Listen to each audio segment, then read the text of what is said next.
ఇప్పుడే జీ5 app download చేయండి. చూడండి మీ ఫేవరెట్ టీవీ షోస్ ఎప్పుడైనా ఎక్కడైనా.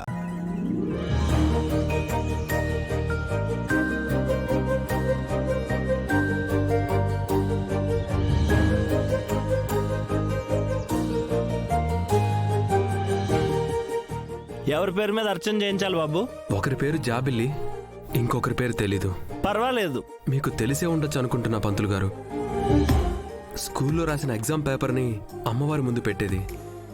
కోర్స్ ఇది 7-8 ఏళ్ల కిందటి మాట అనుకోండి. అప్పుడు అర్చకులుగా మా మావయ్య గారు ఉండేవారు. నేను ఈ ఊళ్ళో స్థిరపడి 3 ఏళ్ళు అవుతుందంతే. అయితే మీకు తెలిసి ఉండదు, మీ మావయ్య గారికి తెలిసి ఉంటుంది. ఆయన కాలం చేసి 1 ఏడాది అయిపోయింది. సారీ అండి. పర్వాలేదు. జాబిల్ నామధేయస్య యజమానస్య సహ కుటుంబానాం క్షేమస్థైర్యధైర్యవీర్యజయైరారోగ్యైశ్వర్యాభివృద్ధి. నేను వెతుకుతున్న ఆ ఇద్దరిలో ఒక్కరినన్నా ఈ సంవత్సరం కలిసేలా చేయతలే. ఓం దుర్గాం దేవీగుం శరణం.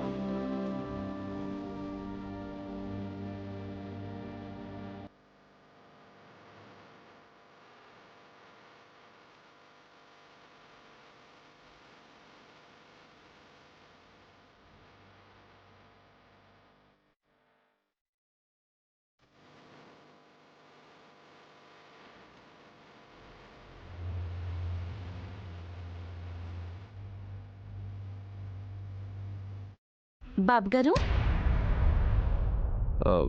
నువ్వు నాకు హెల్ప్ చేసింది నువ్వే కదా? హా. కళ్ళు మండుతున్నాయని అమ్మవారిని కళ్ళు మూసుకుని దర్శనం చేసుకోలేదు కదా? లేదు లేదు, చల్లగా చూసే దేవతని కొన్ని క్షణాలైనా కళ్ళార్పకుండా చూడకపోతే ఎలా? బాగా చెప్పారు. ఇంతకీ ఏం కోరుకున్నారు? అది అంటే చిన్నప్పటి వద్దు, కోరుకున్నది ఎవరికైనా చెప్తే జరగదంటారు.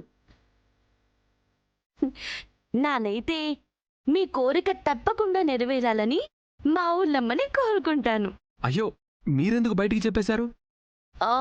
అయ్యో, శతమానం భవతి శతాయు పురుష శతేంద్రియాయుష్యేవేంద్రియే ప్రతిష్టతే మనోవాంఛాఫలసిద్ధిరస్తు తథాస్తు.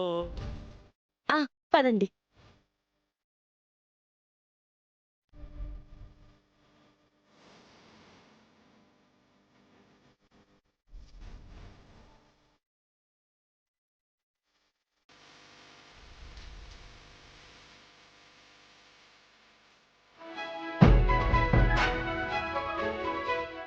మీకే అవసరం ఉన్నా అడిగేయండి.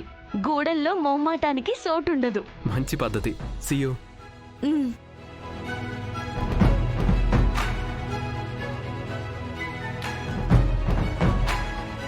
జీ5 యాప్ డౌన్లోడ్ చేసి అన్ని ఎపిసోడ్స్ పూర్తి ఉచితంగా చూడండి.